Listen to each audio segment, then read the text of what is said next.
তারপরে সর্বোচ্চ সেরা মানের চারাটা আমরা ডেলিভারি করার জন্য চেষ্টা করি। এই বছরের সবচাইতে সেরা ক্ষতিটা আপনাদের সামনে তুলে ধরব।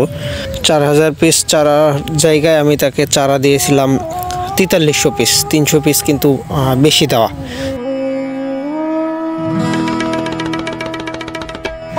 দেশ ও দেশের বাইরে থেকে যে বা যারা আমাদের আজকের ভিডিওটি দেখছেন সকলকে জানাই আন্তরিক শুভেচ্ছা ও অভিনন্দন। প্রিয় দর্শক, আজকে লতি কচু চাষে এবছরের সবচাইতে সেরা ক্ষতিটা আপনাদের সামনে তুলে ধরব। যেহেতু আমি নিজে একজন চাষি, আর আপনাদের মতন এরকম চাষিদের নিয়েই কিন্তু আমার এই ছোট্ট সংসারটা। প্রতিনিয়ত আমি চেষ্টা করি যারা আমার কাস্টমার আছেন বা আমার কাস্টমারের বাইরে যারা নতুন করে লতি কচু চাষ করতেছেন তাদের সকল প্রকার প্রশ্নের উত্তরগুলো দেওয়ার জন্য, লতি কচু চাষে কিভাবে আপনি সফল হতে পারেন সে ধরনের পরামর্শগুলাই কিন্তু মূলত আমাদের চ্যানেলে থাকে। তারপরে সর্বোচ্চ সেরা মানের চারাটা আমরা ডেলিভারি করার জন্য চেষ্টা করি। আর সেরকমই একটা প্রতারক ভাই, আসলে তাকে ভাই বলতেও নিজের কাছে এখন অনেকটা কষ্ট হচ্ছে, কারণ এরকম আমাদের মতন ছোটোখাটো কৃষি বা কৃষির সাথে জড়িত যারা, কষ্ট উপার্জিত অর্থ যদি আসলে বিফলে যায় বা কেউ প্রতারণার করে এই অর্থগুলো লুটায় নেয়, তাহলে আসলে খারাপ লাগাটা স্বাভাবিক। আর সেরকমই একজন ভাই যার নাম মহিউদ্দিন, আপনারা ভিডিও স্ক্রিনে দেখতে পাচ্ছেন। এই ভদ্রলোকের একটা কাহিনী আপনাদের সামনে আজকে তুলে ধরব। মূলত বিগত 5-6 দিন আগে আমার কাছে চারার জন্য অর্ডার করছিল ভাই। তখন সাধারণত আমরা চারাগুলা ডেলিভারির আগে কিছু পরিমাণে অ্যাডভান্স নিই, সেটা কেউ 500 দিয়ে থাকে, কেউ 1000 দেয়, কেউ 2000, মানে যার যার চারার কোয়ান্টিটির উপরেই কিন্তু আমরা টাকাটা নেই। আর সেটা নেওয়ার মূল কারণ থেকে আমাদের এই চারাগুলা জমি থেকে যখন চারা কাটতে হয় তখন কিন্তু আসলে যারা শ্রমিক আছে, যারা কাজগুলা করে, তাদেরকে আমার একটা মজুরি দিতে হয়। আর মজুরিটা দিয়েই কিন্তু মূলত আমি চারাগুলা কাটাই। আমার গ্রামের যারা আছে এরকম আমার বেশ কিছু শুভাকাঙ্ক্ষী আছে, তারা মূলত এভাবে চারা কেটে দেয়। তাদের পারিশ্রমিকটা কিন্তু আসলে বাকিতে রাখা যায় না, তাদেরটা দিতে হয়। দ্বিতীয়ত যে গাড়িতে করে কুরিয়ারে মালটা পৌঁছায় সেইটার ভাড়া, এভরিথিং একটা টুকিটাকি খরচ আছে, যেটা কিন্তু আমি চেষ্টা করি আগে থেকে নেওয়ার জন্য। তারপরে যা কম থাকে সেটা নিজের থেকে দিয়ে তারপরে মালটা ডেলিভারি করা হয়। তো ভাইজানের চারার অর্ডার ছিল 4000 পিস। 4000 পিস চারা জায়গায় আমি তাকে চারা দিয়েছিলাম 4300 পিস, 300 পিস কিন্তু বেশি দেওয়া। 300 পিস চারার বর্তমান মূল্য কিন্তু 600 টাকা। এখন আমি তার থেকে 600 টাকা কম নিচ্ছিলাম। মালগুলা ডেলিভারি দিছি। পরবর্তীতে তার স্থান ছিল মাদারীপুর। এই যে মেমোটাও আপনাদেরকে দেখাই, এই মাদারীপুরে যখন আমি সুন্দরবন কুরিয়ারে মালগুলা ডেলিভারির জন্য যাই, তখন জানায় যে ওনার যেই শাখাটা আছে ওইখানে কন্ডিশন সিস্টেমটা চালু নাই, অর্থাৎ কোনো টাকা পয়সার লেনদেন ওনাদের কুরিয়ার ওইখান থেকে চালু নাই।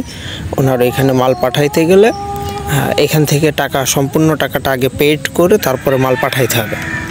আমি এটা ভাইকে জানানোর জন্য ফোন দিলাম, সে ফোন রিসিভ করলো না। পরবর্তীতে চিন্তা করলাম যাক আমি পেড দিয়ে পাঠাই দিই, বিকাশে টাকা নিয়ে নেব। পরবর্তীতে আমি সেভাবে পাঠানোর পরে ভাইকে জানাই যে ভাই এই কারণ, যার জন্য আপনি টাকাটা আমার বিকাশে দিয়ে দিয়েন, মাল চলে গেছে, আপনি মাল যখন তুলতে যান তখন আমাকে টাকা দিলেই হবে। তো সে তার কর্মব্যস্ততার কারণে ঢাকাতে ছিল। এই যে এই ভদ্রলোক ভাই, এখন সে যখন ঢাকাতে থাকে তার মালগুলা পৌঁছে যায়, তার ভাইকে দিয়ে মালগুলা রিসিভ করায় নেয়। আমাকে বলে ভাই আমি গাড়িতে আসি, গাড়ি থেকে নেবে তারপরে আপনার টাকাটা দিচ্ছি। সেই কথার উপরেই কিন্তু মূলত আমরা অনলাইনে যারা ব্যবসা করি বা আপনারা যারা পণ্য কেনা বেচা করেন, সবাই কিন্তু একটা বিশ্বাসের জায়গা থেকেই মূলত অনলাইনে কেনা বেচাটা হয়ে থাকে। সেভাবেই কিন্তু আমি মালগুলা পাঠাই দিই। পরবর্তীতে সে মাল ওইখান থেকে রিসিভ করে রোপণও করে, তারপরে আমার সাথে কথা হয় ইমোতে, হোয়াটসঅ্যাপে, অনলাইন অফলাইন সব রকমভাবেই। এখন ভাইজান চারাগুলা নেওয়ার পরে, রোপণের পরে পরবর্তীতে আমার নাম্বার থেকে কল দিলে আর কল রিসিভ করে না। পরবর্তীতে আমি আননোন বেশ কিছু নাম্বার থেকে ট্রাই করছি, কিন্তু সে কোনোভাবে আর যোগাযোগ করেনি। খুব সম্ভবত তার ইচ্ছা আমার যে বাকি 7000 টাকা এটা দিবে না। তা আসলে এরকম কিন্তু অনেকে আছে, যেহেতু দুনিয়াতে ভালো মানুষও আছে, একই রকমভাবে দুনিয়াতে খারাপ মানুষেরও কিন্তু অভাব নাই। তা এই সকল ভাইদের থেকে আসলে জানা বোঝা বা চেনাটা তো কষ্টকর। তা মাঝে মাঝে আসলে এই ধরনের অনেক আজগুবি প্রাণী দেখা যায় যারা আসলে মানুষ না। কারণ যে কৃষকের টাকা মেরে দিতে পারে, সাধারণত তার যে 7,000 টাকা, ওইটা কিন্তু বেসিক্যালি আমার একার পকেট থেকে যাচ্ছে না, বা আমার একার কষ্ট দিল ব্যাপারটা সেরকমও না। সে কিন্তু টোটালি আমার যে কৃষি ফ্যামিলিটা আছে, মানে যাদের নিয়ে আমি কাজ করি, যাদের রিজিকটা নির্ভর করে আমার এই চারাগুলা ডেলিভারির উপরে, আমার এই ব্যবসার উপরে, তাদের প্রত্যেকেরই কিন্তু পরিবারে একটা করে আঘাত। কারণ একটা দিনের হাজিরা 500 টাকা, এখন 7,000 টাকায় কিন্তু বেশ কিছু মানুষের এরকম হাজিরাটা হয় যাদের একটা দিনের বাজার খরচটা চলে। তা এই যে প্রতারণাটা করলো ভাই মাত্র 7,000 টাকার জন্য, এখন 7,000 টাকা মেরে নিয়ে তো আসলেই অনেক বড় কিছু করা যায় সেটা কিন্তু যায় না, কিন্তু 7,000 টাকা প্রতারণা করে অনেক বড় ক্ষতি করা যায়। যে ক্ষতিটা ভাই করছে, এখনও তার প্রতি আমার শ্রদ্ধা আছে। আমি দোয়া করি যেন আল্লাহ তাআলা তাকে হেদায়েত দেয় আর এই ধরনের প্রতারণাগুলা কোনো মানুষের সাথেই না করে, সে চাষি হোক বা অন্য কোনো ফ্যামিলির। আপনারাও যারা আছেন ভাইটাকে চিনে রাখেন, আর তার জন্য সবাই দোয়া করবেন, বদদোয়া না, সবাই দোয়া করবেন যেন এই ধরনের চিন্তাভাবনা থেকে উনি বের হতে পারে, তার কাছ থেকে যেন কোনো মানুষ কখনো কষ্ট না পায়, তার জন্য সেই দোয়াটা আমি নিজেও করি, আপনারাও দোয়া করবেন। জাস্ট শুধু মনের কষ্টে আজকের কন্টেন্টটা তৈরি করা। আর আজকে কোনো প্রশ্নের উত্তর বা চারা বিক্রি বা লতিকচু চাষ নিয়ে কিছুই আপনাদেরকে বলবো না, কারণ আন্তরিকভাবে নিজের কাছেও নিজের খারাপ লাগতেছে আর কি, যার জন্য আপনাদের কাছে ক্ষমা চেয়ে নিচ্ছি। আর এরকম বেশ কিছু কারণেই বা এই ধরনের কিছু মানুষের জন্যই কিন্তু মূলত অনলাইনের যেই সিস্টেমটা কেনা বেচা, এখান থেকে মানুষের বিশ্বাসটা নষ্ট হয়ে যায়।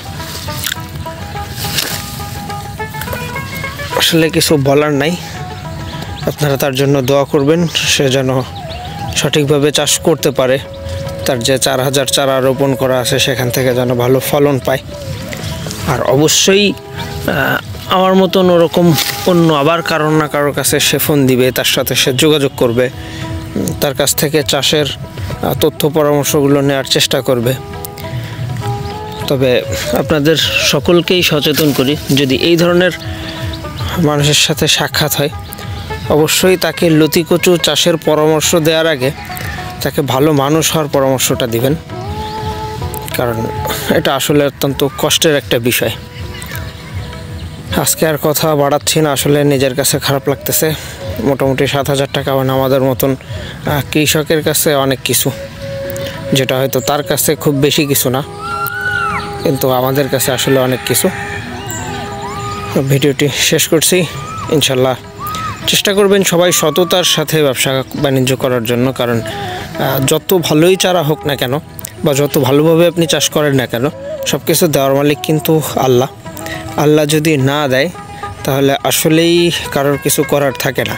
তা আমার মনে হয় না যে এই ধরনের প্রতারক যারা আছে বা প্রতারণা যারা করে তাদেরকে আল্লাহ কতটুকু সাহায্য করবে এটা আমার বোধগম্য নয়।